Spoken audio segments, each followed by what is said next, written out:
21 years of Around the Horn next month. We've never had the Detroit Lions as number one in the power rankings.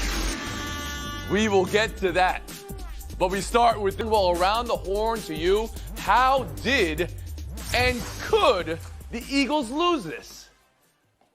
Wasn't stunning when you consider who they lost early in this game. The most important player on the field, who is not Jalen Hurts, and that's Lane Johnson, the star right tackle, goes out during that first drive where the Eagles score a touchdown. They score a total of 7 points. The rest of the game combined, they have an interception that comes from pressure around the right side where Lane Johnson used to play, and this is not a new thing for the Eagles. It goes back to 2013 when Johnson entered the league. They have the fourth best QBR in football across their various quarterbacks over that time when Johnson plays, 31st in the NFL when Johnson is unavailable. So more pressure on Jalen Hurts as a result of Lane Johnson's injury. They got away from the running game, and eventually it was too much pressure, and the offense snapped.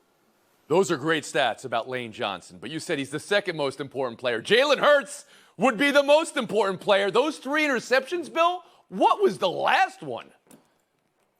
I think they were trying to set up for a tush push. I think they were trying to get close to first down markers so they didn't have to punt and they could go run a tush push to run the game. It was just a terrible decision from a quarterback who did not have answers once Lane Johnson went out of the game. Kevin Clark, how did the Eagles lose this?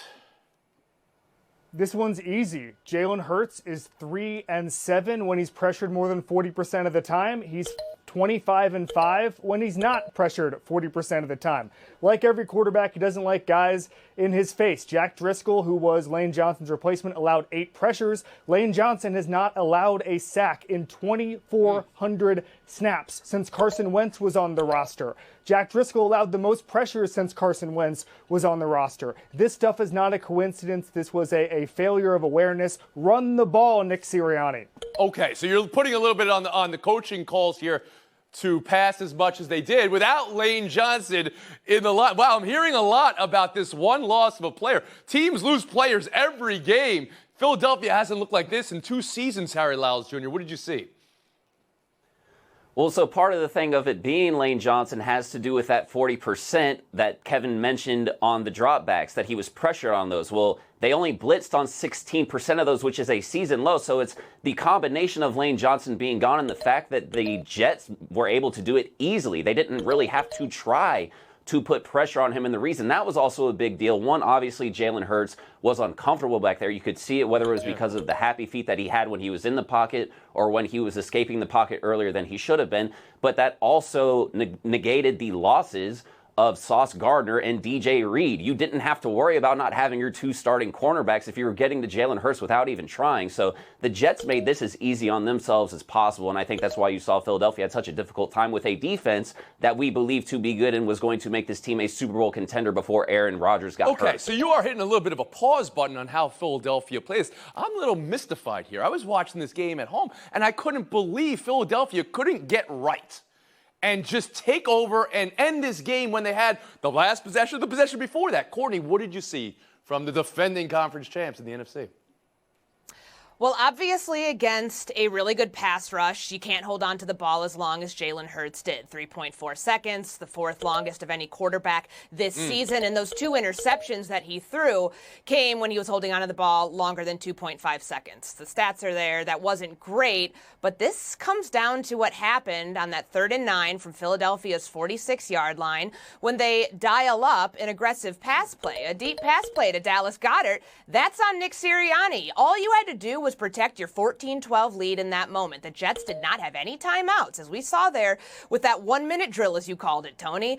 They, on 3rd and 9, that could have been a run play. At worst, on 4th down, you punt, you pin the Jets deep in their own territory, and then they don't have all that time, which really wasn't a lot, to go down the field and score. And so, of course, the pick ends up getting returned to the 8-yard line. 1 play later, the Jets score. This, to me, was a coach who we praise for being aggressive, being too aggressive, and not having the situational awareness in that moment to know to play it safe and just get out of there with a win. Other side of the field here, Kevin Clark. Is that hope for the New York Jets? 3-3. Nobody had them at 3-3. Please, go ahead, KC. They have faced the top 3 MVP vote getters from last year, Mahomes, Allen, and Hurts. They have limited them to a 61 passer rating in those games. Against every other team, that group has 101 passer rating. Robert Saleh is right. This is embarrassing for those guys. Bryce Huff is one of the best pass rushers statistically in football this year. They have gone 5 for 24 on 3rd and 4th downs the last 2 weeks, and they've won both games. This is a quarterback-proof franchise right now. It makes the I was going to ask you, is that sustainable? But it just shows they you. have the wins to show for it. It just shows you they can win a bunch of games just playing the way they're currently playing, and they can make the playoffs. You believe it. You believe, Bill Barnwell, is Yes. Kevin on planet Earth right here, that this is a potential playoff team? Absolutely not. This team has forced 3 turnovers in 3 different games. Hey, they're 3-0, but they've lost all the games where they haven't forced 3 turnovers. They got blown out by the Cowboys, which, by the way, Kevin Clark's #1 team in the NFL. Oh, yes, They lost, I love it. They lost to the Patriots. Okay. The franchise that has been held up as embarrassment in the NFL so far this season. They lost to the Patriots. I agree with Kevin. This defense is very good, but unless you can force 3 takeaways a game each week moving forward, I'm skeptical. We got to move on. We've been warned about 3 minutes ago. Loaded Mondays. I love them. But we got to go quick here. Stunning loss for San Francisco as well. Let's talk about it. The latest on Christian McCaffrey. He'll have an MRI today on his oblique injury. The latest on Deebo Samuel. He'll have an MRI today on his shoulder. X-rays for Samuel were negative yesterday. The loss in Cleveland, not just about those injuries, though. And not just about the missed kick. It's about the flag for the hit, which set up Cleveland's game-winning score. And most of all, I posit, it was about the Browns' defense flummoxing Brock Purdy all game. Eating and eating. That's what this Browns defense has done against teams all season.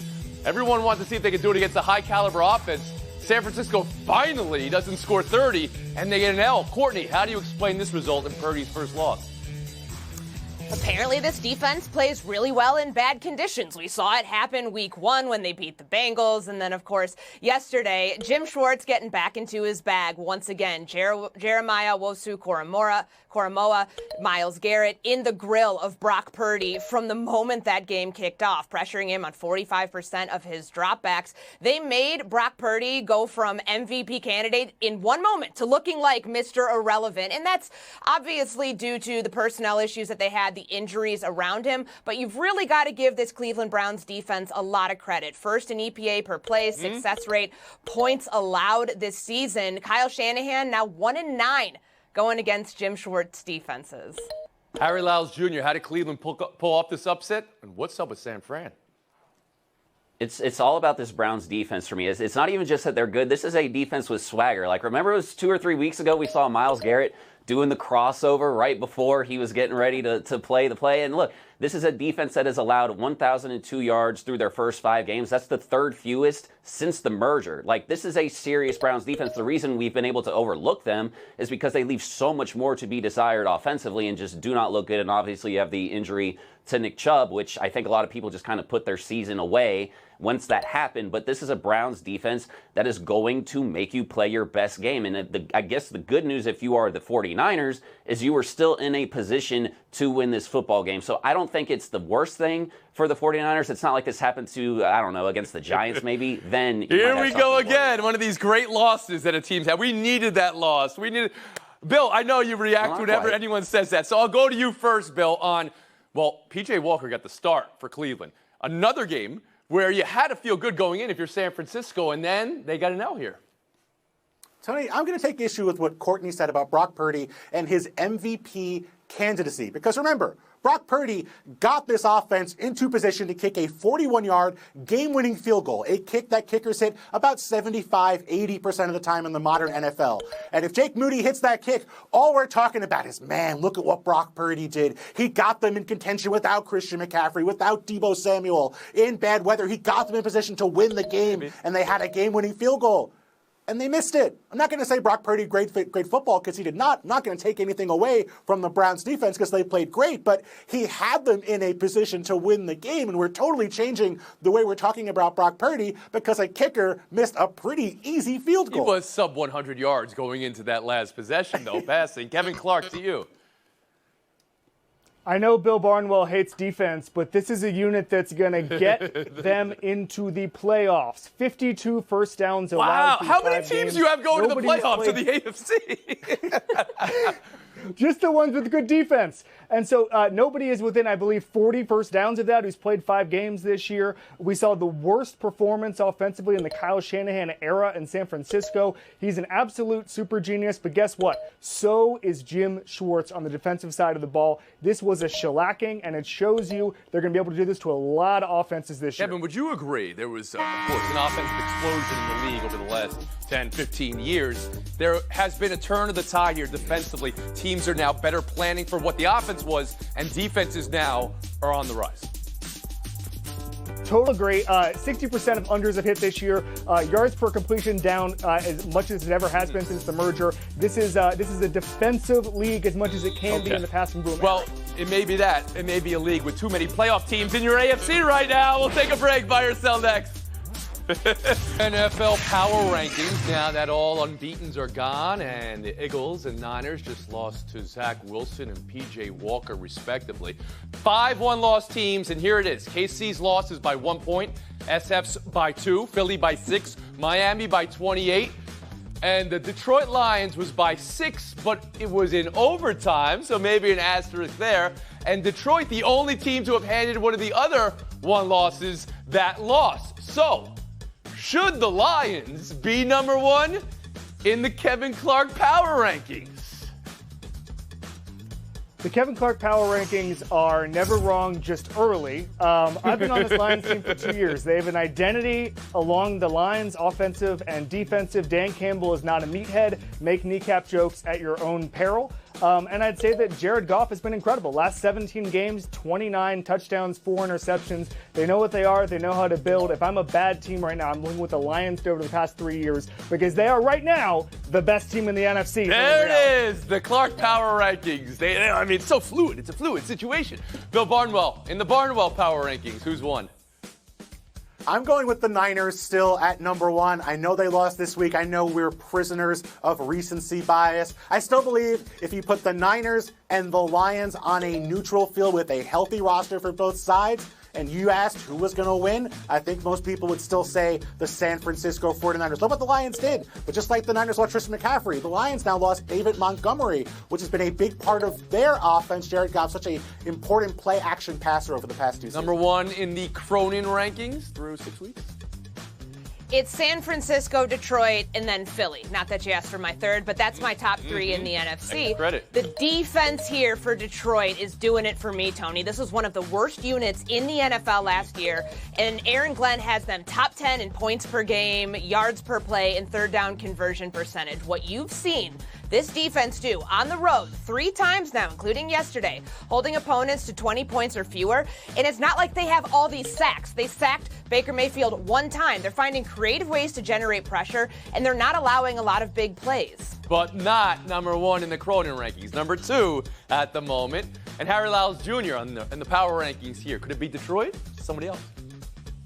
I've got Detroit number 2, but guys, if we're doing a power rankings, your number 1 team can't have lost this week, so that's why I'm going with the Miami Dolphins at number 1, but I'm putting the Lions at 2. Look, this is the latest into a season that they have had a share of the best record in the NFL since 1993. I was drooling all over myself the last time that happened. That is how good the Lions are and how amazing this is. They have 15 consecutive games scoring at least 20 or more points. That's the longest active streak in the NFL, and they flipped the script on their defense from last year, so I'll put the Lions at 2 for now. But your number 1 team is Miami, who has a very nice record and great offense. Their 1 loss is by 28 points. We'll move on. Buy or sell 2. How the Giants could come up a yard and a second short twice to end 2 different halves in the same game. How?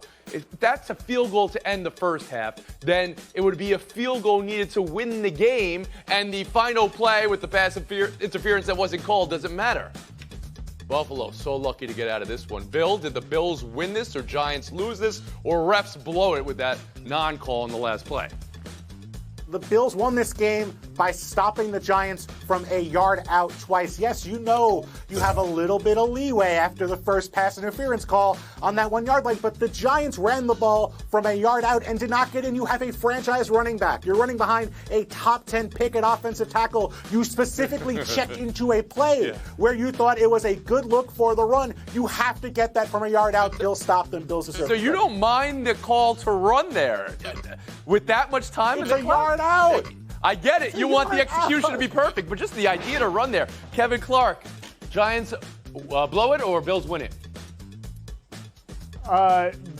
Everybody involved in this game I'm selling, frankly. The Bills should not have been begging the Giants to win this game. The Giants haven't scored an offensive touchdown in 3 games. This was a disaster. I'm not feeling good about any of these teams. Harry Lyles Jr.? To me, this is the Giants blowing it, and that's really not to take any credit away from the Bills, but my gosh, you had the ball on the Bills' 1 yard line twice at the end of both halves, and you didn't get, not only did you not score a touchdown, you didn't get a field goal, right? Like, this Giants offense is so bad. They have not scored a touchdown in 3 games now. So to me, if you're the Buffalo Bills, you're just lucky that the Giants are that bad. I'm selling Tyrod Taylor's situational awareness in that moment before the half. He saw an even front. His rules told him, okay, I've got to check out of this pass play and into a run play. And that was not the right move right there. He knows this offense doesn't score touchdowns. He got them into the red zone 5 different times yesterday. In that moment, they needed to score. Brian Daboll said it was communicated to him, and that's on the quarterback. Fire Cell 3 College, biggest outcome of the weekend. Harry Lyles Jr., I know you were there for Washington's last second win over the Ducks on that missed field goal. Of course, Notre Dame rolling USC and Colorado blowing the big lead to Stanford. The other options. What was the most significant result of the weekend, Harry? Yeah, it's got to be Washington's win. They brought the energy for College game day, but Michael Penix is averaging 350 passing yards a game, 20 touchdowns, less than 5 interceptions through 6 games. The last quarterback to do that was Joe Burrow. He won the Heisman, and they ended up winning the national championship. I said a week or 2 ago that I believe Washington has been the best team in college football this year, and Michael Penix is well on his way to winning a Heisman. AC? It's Michael Penix in Washington, Heisman frontrunner. And in a season where there's a lot of parity, Brock Bowers of Georgia's having ankle surgery. He's going to be out for 4 to 6 weeks. A team like Washington can win the national title. Bill Barnwell. I would go with USC and Caleb Williams because it looks like he might actively now be tanking to avoid playing for the Chicago Bears, given how he played in this game. So Watch yourself, Bill. You got jokes. All right. And Courtney Cronin. I agree that it was USC. Those 3 interceptions from Caleb Williams effectively tanked his Heisman candidacy. We knew it was going to be hard for him to win in back-to-back years, but this all but sealed it, and I think they might have 2 to 3 more losses on their schedule. Harry Lyles Jr., Bill Barnwell. Thanks for the time today. Gotta go. Loaded Mondays. Cronin Clark Showdown next. How the New York Liberty got back in these finals. It was Jonquel Jones, as always, and it was defense finally. But check this out, the night from Ionescu. You think the Aces will be talking about that the next couple of days? For Las Vegas, some crushing injury news. Chelsea Gray. We have no update, but it does not look good going forward for Game 4 Wednesday. Courtney, new life for the Liberty? Yeah, that injury news certainly will affect their chances as well. But we know that the Aces are 0-3 at the Barclays Center this season. The Game 4 is in Brooklyn. I think it's going 5. Kevin? I guarantee a Liberty win. The energy in Brooklyn is palpable. The Stars got back to being Stars. Biggest gate receipt in WNBA history. This is real. Liberty win. I'm splitting the point. A lot of this rides now on no Chelsea Gray. What a gutting injury to see, and how Las Vegas now responds will be the key story. We'll move on. Tyreek Hill, you know about his potential record numbers this year for yards. Could be record fines as well. He's been fined for not wearing socks by the NFL. And yesterday, he says he's expecting another fine as he took an employee's phone from the sideline, a prop, used that when he did his flip. Kevin, is this fine worthy? How do you rule? You got to spend money to make money. He is going to pay the fine. He's going to be a superstar even more than this. He'll get a phone contract out of it, an endorsement. I'm into it. I love the fine worthy? Phone props are awesome. They were awesome when Joe Horn did it in the Superdome. It was awesome this time. The NFL needs to lighten up. I think this was a good one. Not wearing socks in cleats does not sound comfortable to me, but this was a good one. Kevin Clark, 30 seconds of FaceTime. Another weekend of players complaining about the turf. I think the biggest injury news of the past couple of weeks should have been Travis Kelce going down momentarily in Minnesota 2 weeks ago. Reason being, Swifties can now take up the cause. They can unite behind the same cause the NFLPA has, which is change the turf, make it standard, make it safe, whether it's in London or in America. Swifties of the world unite with the Kelces, ban the turf. Kevin Clark, career win number 2 on Around the Horn. Courtney, Harry, Phil, thanks for your time today. On a 23.5-hour break, we'll see you tomorrow around the horn.